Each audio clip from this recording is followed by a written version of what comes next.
Soal penganiayaan putra pengurus GP Ansor DKI oleh anak pejabat pajak, kita tanyakan pada AKP Nurma Dewi, PLT Kasih Humas Polres Metro Jakarta Selatan.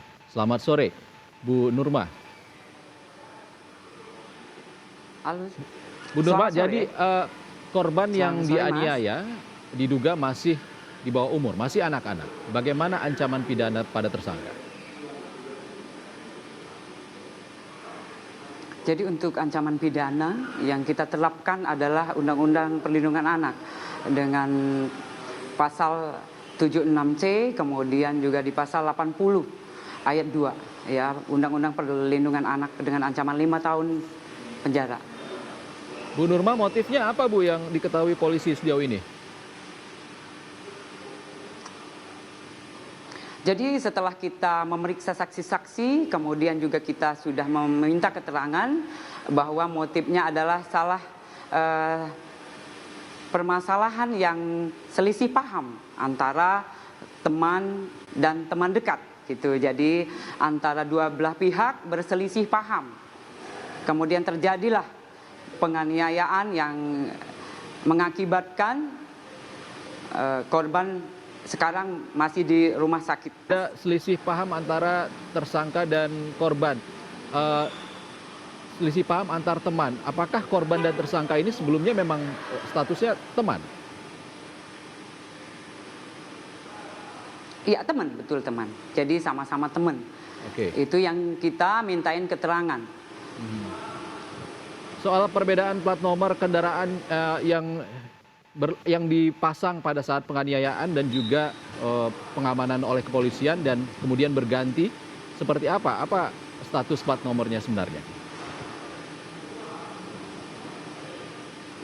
Ya, jadi yang pertama diambil itu yang plat nomor betul menindaklanjuti untuk langsung memberikan ke unit lantas untuk memproses lebih lanjut. Bu Nurma, tadi pertanyaan saya soal status dari tersangka yang diduga adalah anak dari pejabat Kementerian Keuangan.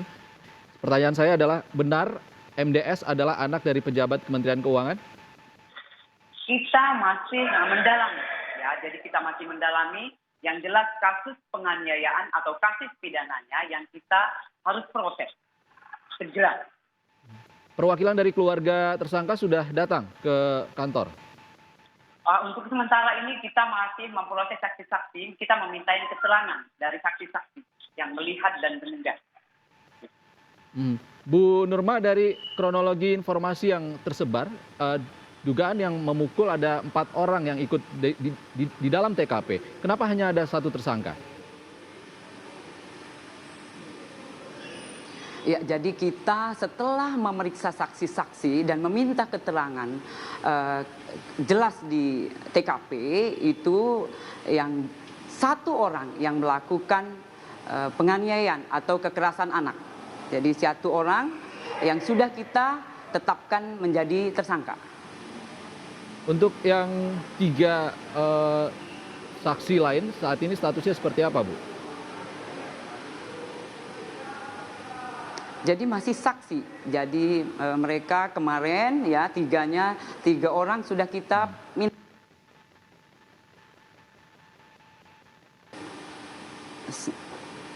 Bu Nurma, informasi terkini soal kondisi keadaan korban seperti apa?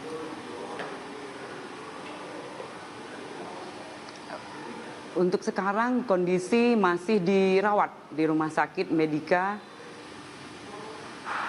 Iya, di rumah sakit. Masih dirawat, Mas. Jadi untuk sementara ini masih pemulihan. Bu Nurma, tadi ada jawabannya yang kurang jelas.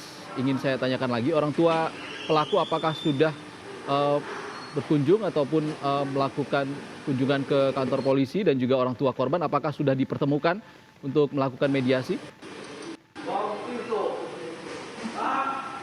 Ya, jadi untuk sementara ini kita masih fokus di dalam pemeriksaan saksi-saksi. Ya, jadi yang ada 4 orang, kemudian juga kita memintain keterangan jelas kejadian yang melihat dan mendengar. Gitu, Mas. Oke, Bu Nurma, sebelumnya status dari 3 orang selain dari tersangka ini apa, Bu? Apa hubungannya dengan korban? Jadi teman, jadi semuanya teman ya, jadi mereka adalah teman. Oke. Bagaimana Mereka saling kenal. 4 orang yang ada saat itu di TKP selain korban adalah teman dari korban. Kira-kira apa alasan penganiayaan ini sebenarnya?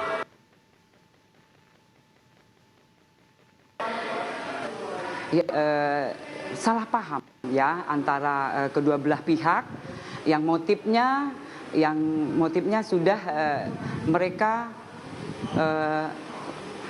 komunikasikan. Namun demikian jadi salah paham. Nah, itulah terjadinya adanya penganiayaan.